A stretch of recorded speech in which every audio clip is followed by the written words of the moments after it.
étant bâti sur Christ, notre vie est bâtie sur ce rocher que rien ne peut ébranler. Et nous puisons notre force de ce rocher. Donc la force que nous puisons de ce rocher sur lequel on est bâti, comme c'est du rocher, c'est inébranlable.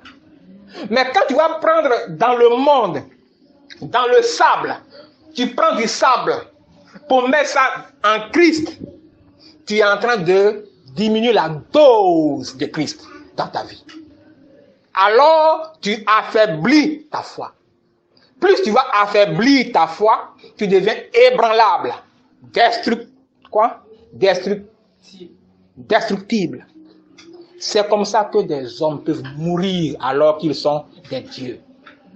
Ils peuvent se détruire eux-mêmes. Ils ne savent pas. Et puis, on dit, ouais, il y a tel sorcier qui l'avait tué. Mais pourquoi? Mais c'est un chrétien. Mais oui, c'est un chrétien, mais il est fragilisé.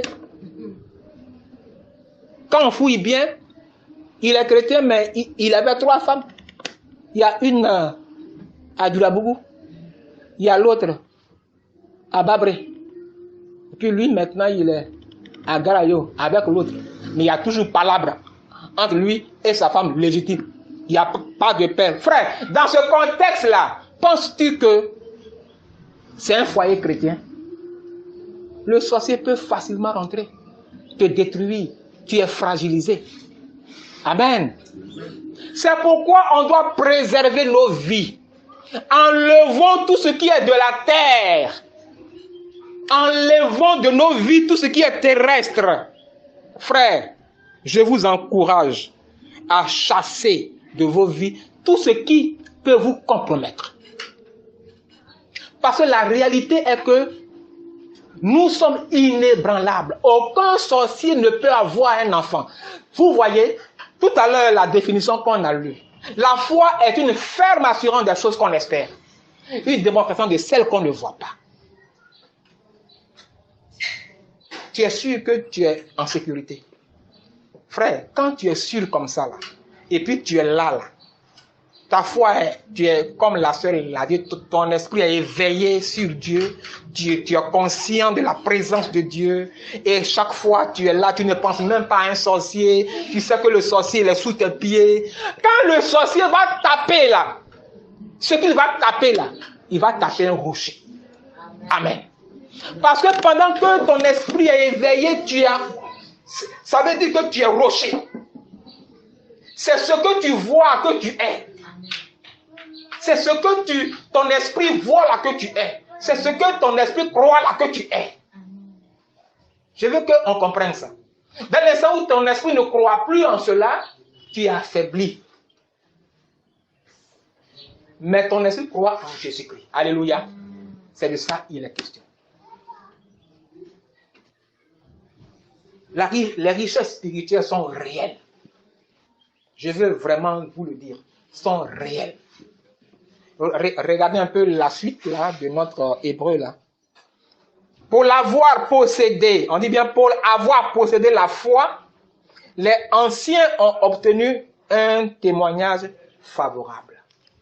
Cette portion de l'écriture dit que ceux-là, quand on dit anciens, les anciens, ceux qui étaient dans l'Ancien Testament, les Moïse, les Abel, tous ceux-là, ils ont obtenu faveur. Ils ont été favorables devant Dieu. Ça veut dire quoi? Ça veut dire que Dieu était d'accord avec eux.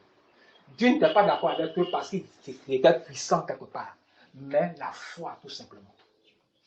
La foi attire la faveur de Dieu. La foi fait que devant Dieu, tu n'as pas de péché. Je veux qu'on comprenne ça. Aujourd'hui, nous avons des faiblesses, hein? Ça c'est vrai. Tu es en train de sortir de ta nature humaine, pécheresse, ça c'est vrai. Mais pendant que tu sors là, tu n'es pas encore arrivé. Donc tu peux tituber. Mais quand ta foi est éveillée sur le Seigneur, Dieu te voit juste sans péché. Amen. Et pendant ce temps, il est en train de t'élever. Parce que quand la foi est là, il y a un éveil de ta conscience. Donc tu es disposé à partir vers le haut, vers Dieu. Ta nature est en train de se transformer. Car c'est la foi qui fait ce travail. Restons éveillés.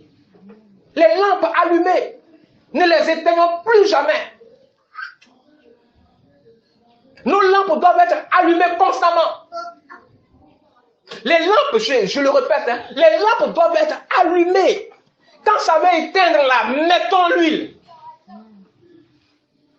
Plus tes lampes sont allumées, les ténèbres s'enfuient. Ça veut dire quoi? Aucun sorcier ne peut s'approcher de ta cabane. Non, non, non, non, non, non. Dans ta famille, dans ton foyer, la lampe doit être allumée. Quand il y a palabre qui veut venir là, allume la lampe, ça va partir. Quand la colère entre toi et ta femme veut arriver là, allume la lampe de l'esprit.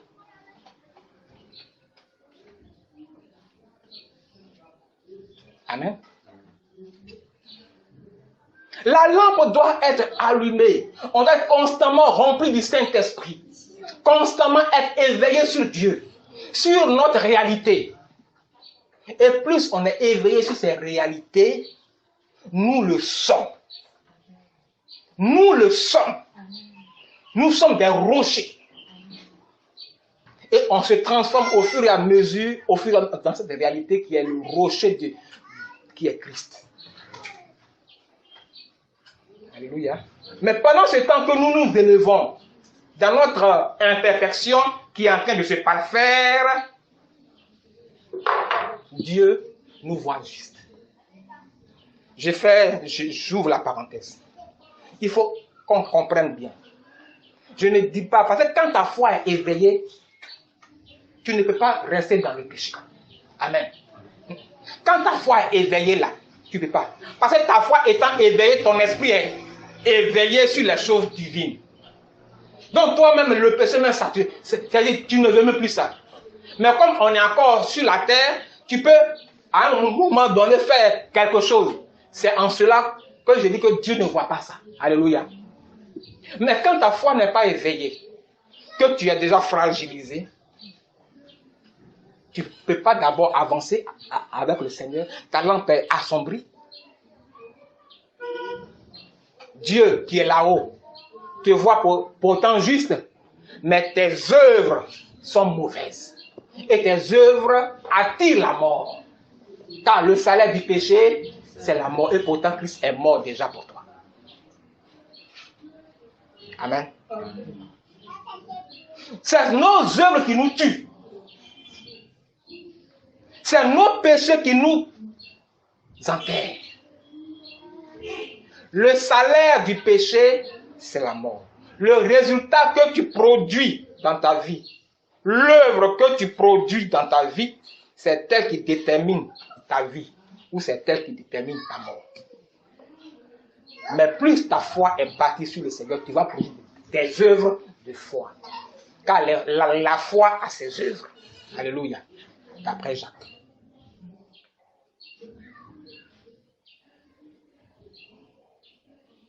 Que Dieu nous bénisse. Et que nous puissions cultiver la foi. Elle se cultive, elle se nourrit, elle grandit par la parole de Dieu. Car l'évangile dit, la foi vient de ce qu'on entend. C'est ce que tu entends qui produit la foi. Mais la foi en Christ vient de la parole de Dieu. Donc, vient de Christ. Donc, quand tu veux avoir la foi en quelqu'un, c'est ce que l'homme là va te dire là. Il va faire que tu vas avoir foi en lui. C'est ce que Baye te dit là, qui fait que tu as confiance en Baye. Mais nous, c'est ce que Dieu nous dit là, qui va faire que notre foi en lui va s'accroître. Amen. Donc la foi en Christ vient de ce que nous entendons. Et pour nous, ce que nous on entend là, c'est la parole de Dieu. C'est pourquoi restons éveillés. Lisons constamment l'Écriture. Les enseignements, écoutons-les. Ne nous en privons pas. Restons connectés à l'Église. L'Église est le jardin, est le creuset, est le milieu où Dieu déverse sa bénédiction. Est-ce qu'on peut le lire? Psaume c'est 91. C'est bien ça.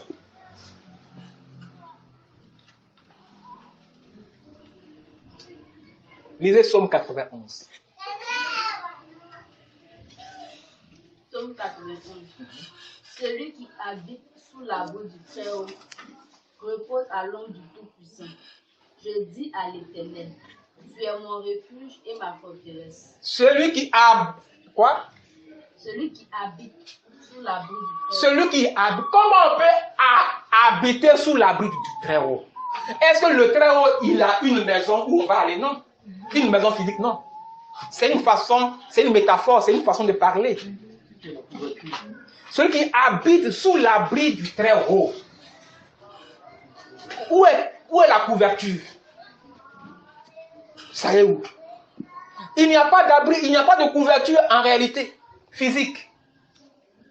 Mais il faut qu'on nous parle comme ça pour qu'on ait une idée de ce que Dieu veut dire quand il n'y a pas un autre langage. Mais quand Dieu maintenant se révèle à toi, tu comprends mieux. Alléluia. Quand on dit celui qui, quoi? Habite. Celui qui habite sous l'abri du Très-Haut repose à l'ombre du Tout-Puissant. Dieu est partout, il est en tout, il est en nous. Mais on ne peut habiter sous son abri, c'est par la foi. C'est juste être éveillé, que notre esprit soit éveillé sur le Seigneur. C'est ça qui est l'abri. Constamment, la parole est là, on lit constamment. On marche dans la vérité. Parce que je vais mettre une emphase sur quelque chose. Quand tu marches dans la vérité que Dieu t'a révélée, tu lis et puis, ou bien par la prédication, tu reçois une parole claire. Quand tu marches en fonction, il y a une bénédiction puissante. C'est ça qui est la parole.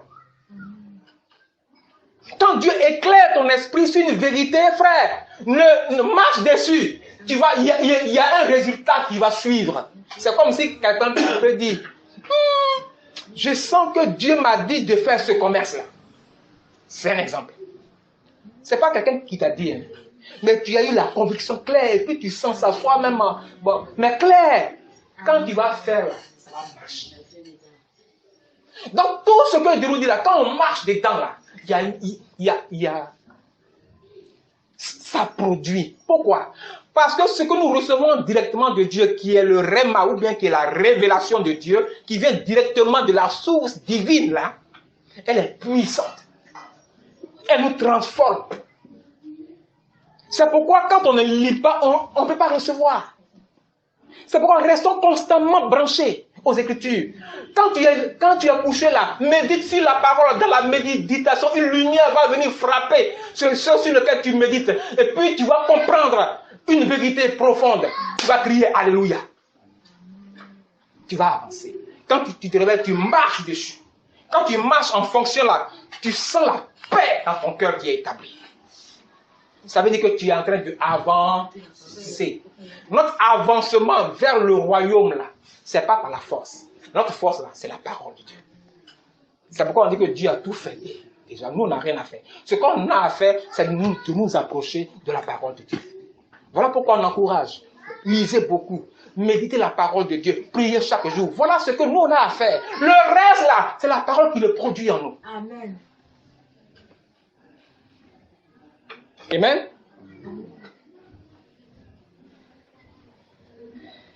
Voilà un peu ce qui se passe.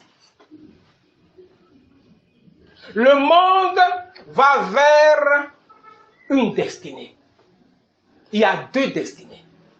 Mais ce que je veux dire est que le monde va vers sa fin. Et vers la fin, là, les deux destinées sont en train d'arriver à son paroxysme ou bien à sa fin aussi. Et dans ce processus-là, il y a beaucoup de choses qui vont se passer. J'ai dit à mes enfants hier matin, si je ne me trompe pas, si ce n'est pas hier, c'est avant-hier. Je leur ai dit, dans ces 2 jours-là, quand je regarde la télévision, surtout les enfants regardent beaucoup comme ils sont en vacances, mais quand je regarde aussi, le résumé de ce que je vois, ce qui revient plus, c'est les petits, surtout dans les clubs des petits, même dans les grands films, c'est toujours, oui, ta copine, ton copain. Donc, en fait, les gens encouragent ça. Et puis, dans les films, c'est comme si c'est normal. Est-ce qu'on me suit? On voit ça beaucoup de fois. Dans les clubs des petits, comme ce sont les images, là, les dessins animés, comme dans les clubs des petits normaux, mais dans les films, même dans les films Nollywood, ça se passe. Vers la fin, c'est comme s'il y a un message que les gens véhiculent. Vers la fin. Parce que plus tu vas les regarder, ton cœur va s'accommoder, tu vas voir que mais c'est des choses simples, c'est normal, la vie, en fait, il n'y a rien dedans. C'est-à-dire, ça va formater ton esprit et ton esprit va s'adapter à ça. Et vers la fin, tu ne vas plus voir ça comme un péché, comme étant immoral. Les médias sont une puissance. Amen. La moralité est en train de fuir. Je me rappelle, j'ai lu sur un réseau social, il y a quelqu'un qui a tué pour faire un sacrifice. Je crois que quand on lui a demandé, il dit non, il a vu ça sur Nollywood où les gens font des trucs et puis ils ont l'argent là. C'est ça il a vu, donc c'est ça lui il allait faire. Vous voyez que les médias qui sont du monde, qui sont un relais du monde dans nos maisons, amènent le monde, l'humanité vers une destinée, vers une façon de penser, qu'on appelle le nouvel âge. Le nouvel âge, c'est la nouvelle manière de concevoir les choses, de voir désormais le monde. Et c'est-à-dire, on va établir une nouvelle conception du monde. Donc, on véhicule cette pensée dans les médias. Je prends un exemple. Si quelqu'un est un cinéaste, et puis il est bien connu, et puis il veut faire de grands choses, on l'apprécie. Quand il va aller vers les gens qui produisent, on va lui dire ce qu'il doit mettre dans son film. C'est vrai, il a son scénario, mais il faut mettre ça dedans. C'est comme ça aujourd'hui. Mets ça dedans, il faut chanter ça, ou bien il faut faire ça, pour que nous, on puisse le produire. Voilà ce qui se passe. Amen. Donc, on est dans ce contexte. Mais dans ce même contexte, Dieu veut nous préserver de ça. On est vraiment dans le monde. Hein. On est environné du monde, de ses caprices. Mais pour que tu sois préservé de Dieu, reste connecté à Dieu. Par l'église, par la parole, par la prière, par ta vie de consécration. Amen. C'est tout. Ceux qui seront attachés au Seigneur dans ce remue-ménage, dans ce contexte, leur esprit sera toujours purifié, toujours limpide sur les choses de Dieu. Il n'y aura pas de mélange en eux. Et quand ils vont voir les choses de l'extérieur qui se passent, ils peuvent avoir le discernement que c'est pas de Dieu, c'est de Dieu, c'est pas de Dieu, c'est de Dieu. Mais pour ceux qui n'auront pas qui se seront mis dans mélangés dans ce contexte-là, ils n'auront pas le discernement et ils vont se mélanger à ça. Amen.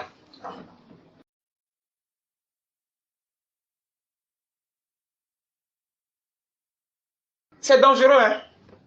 Le temps dans lequel on est là, c'est dangereux. Si tu ne fais pas attention, tu seras mélangé. Mais tu ne vas pas le savoir. Et c'est toi qui vas discuter avec les chrétiens. Tu trouves même que certains sont exagérés. Vous exagérez tous avec votre Dieu. Ça va même là. Et puis tu vas discuter, tu vas raisonner. Mais dès l'instant où tu vraiment sais qu'il y a un problème. Pour ceux qui se seront préservés, ils seront étonnés. Mais comment tu peux discuter? Non. Mais hier, je regardais une émission sur LMTV où on parle de développement personnel. Deux groupes de pasteurs. Il y a un pasteur qui soutenait que le développement personnel est bon, ça veut dire quoi? Que veut dire développement personnel? Et toi-même, de toi-même, tu peux te réaliser sans Dieu. Il y a en toi les moyens, les capacités pour faire ce que tu veux faire. Et pour que tu sois un homme, tu sois grand, tu sois puissant, tu peux faire sans Dieu. Et on demande, est-ce que c'est compatible avec la Bible? Il y en a qui disent, oui, ce qui est sûr, Dieu est là, mais quand même aussi, nous on a des choses en nous. Ils n'ont rien compris. Mais c'est là que j'ai compris que il y a des gens qui ne connaissent rien. Ils oublient que dans le jardin d'Éden, la connaissance du bien et du mal, c'est la réalisation du soi. Que Dieu a dit ne mangez pas ça. Mais mangez quoi? Les autres fruits. Mais il y avait un arbre de vie là-bas qui était Christ. Donc le développement personnel, c'est toi-même, tu vas te développer en dehors du Seigneur. Or, d'autres ont dit, tout est en Christ. Et que sans Christ, on ne peut rien faire. Donc nous, là, on doit nous reposer. Même pour manger, là, c'est Christ. Pour être intelligent et puis être un grand type dans ce qu'on fait, c'est Christ. Mais ça est dans les Écritures. Mais les gens vont nous parler de ce genre de choses. Et puis on va accepter. Sous prétexte qu'ils sont intelligents, ils ont fait école de ça. Mais pour ceux qui se seront séparés, ils auront l'esprit limpide pour discerner ce qui est bien et ce qui est mal. Alléluia. Que Dieu nous aide. Et que notre foi soit bâtie sur le Seigneur. La foi, entretenons la foi. Elle est notre vie.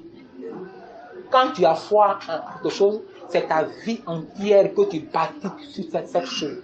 Alors, cultive la foi dans ta maison. Parce que ta maison, c'est ta vie. Ta femme, c'est ta vie. Tes enfants, c'est ta vie. Il faut les bâtir sur la foi que tu as eue. Que Dieu nous bénisse. Amen. La vie du Seigneur est ma force. La vie du Seigneur est ma force. La vie du Seigneur est ma force. La vie du Seigneur, la paix du Seigneur. La paix du Seigneur est ma force. La paix du Seigneur est ma force. Oh, est ma force. La paix du Seigneur. La joie du Seigneur. La joie du Seigneur est ma force. La joie du Seigneur est ma force. La joie du Seigneur est ma force. La joie du Seigneur. Libéré. Libéré. Christ m'a libéré. Libéré. Amen. Oui, j'ai la victoire. Libéré du péché, de son pouvoir. Gloire à Jésus-Christ, ma foi m'a libéré, libéré, libéré. Nous sommes dégagés. Alléluia. Affranchis. La victoire est à portée. Elle est déjà en nous. Du péché, de son pouvoir. Gloire à Jésus-Christ, ma foi. Alléluia. Libéré, libéré. Nous sommes libérés du péché par la foi. Libéré, j'ai la victoire. Oh, libéré du péché, de son pouvoir. Gloire à Jésus-Christ, ma foi m'a libéré, libéré, libéré. Alléluia, Christ m'a libéré, libéré. Nous sommes libérés du poids de péché. Libéré de la puissance du péché et son pouvoir. Gloire à Jésus-Christ, ma foi m'a libéré. Libéré, libéré. Alléluia, Christ m'a libéré. Libéré, oui j'ai la victoire. Libéré du péché, de son pouvoir. Gloire à Jésus-Christ, ma foi. Nous restons dans cette position de prière. Comprenons que c'est notre foi qui nous libère, autrement dit. C'est notre foi qui nous fait entrer dans la réalité de ce que Dieu a fait déjà pour nous. Nous sommes libérés du péché, libérés de la puissance du péché, du pouvoir du péché. C'est déjà accompli à la croix du calvaire. Jésus-Christ a déjà brisé la puissance du péché à la croix du calvaire. Dans sa résurrection, la puissance de la résurrection a brisé les liens du péché, les verrous du péché. C'est fini. Mais rentre dans cette réalité par la foi. Et quand tu y rentres, c'est ta vie entière qui est bâtie sur cette réalité. Et tu seras un homme heureux, une femme heureuse, une femme pleine de vie. Parce que la vie qui est dans cette vérité est la tienne. Nous sommes libérés, affranchis du péché et de ses résultats. Aucun sorcier ne peut t'avoir. Aucun homme ne peut te vaincre. Les réalités terrestres n'ont plus de pouvoir sur toi, même le péché. Ce que les faiblesses vont mourir, vont s'amenuiser dans ta vie, vont se friter en toi, vont disparaître en toi par la puissance de la résurrection qui agit dans ta vie. Car la puissance du péché a été vaincue par la puissance de la résurrection. Alléluia. La puissance de la résurrection a vaincu la puissance du péché. C'est ta foi tout simplement. Repose-toi sur ces vérités. Et alors, tu marcheras la tête haute. La mort n'aura plus de pouvoir sur ta vie. La mort dans toutes ses facettes, dans tous ses aspects, n'aura plus de pouvoir sur ta vie. C'est fini. C'est la foi. La foi est une ferme assurance des choses qu'on espère. Une démonstration, une réalité de celles qu'on ne voit pas. Et notre sœur vient de dire qu'elle vient de rendre un témoignage, mais elle ajoute pour dire que quand elle venait de Yamoussoukro et qu'elle venait à Ouragayo pour y résider désormais, alors qu'elle priait, le Seigneur lui a donné une parole. Où tu vas là, je vais te conduire à bon port. C'est ça? Et c'est armé de cette parole qu'elle est partie. Mais voici que chemin faisant, sa mère décède. Donc elle se dit, mais Seigneur, tu m'as dit, si je viens là, tu vas me conduire très bien. C'est ça là qui est à bon port là. Amen. Mais après, elle a réalisé que non, le Seigneur, il est toujours, tout le temps, tous les éléments, dans toutes les circonstances de sa vie, Dieu est toujours là. Ça veut donc juste dire, ça va nous faire comprendre que quand Dieu dit qu'il nous conduit par la foi, il y a un projet que Dieu, quand on parle de foi là, on parle de manger, hein, on parle de protection physique, hein, on parle de tout ça là. Hein. Mais en réalité, quand Dieu dit la foi là, c'est pour nous conduire à la gloire. C'est de nous conduire à la vie éternelle. C'est ça qui est le projet de Dieu. Amen. Donc quand Dieu lui a dit, je te conduirai à bon port, dans la pensée de Dieu, ma soeur, où tu vas là, je vais davantage me révéler à toi.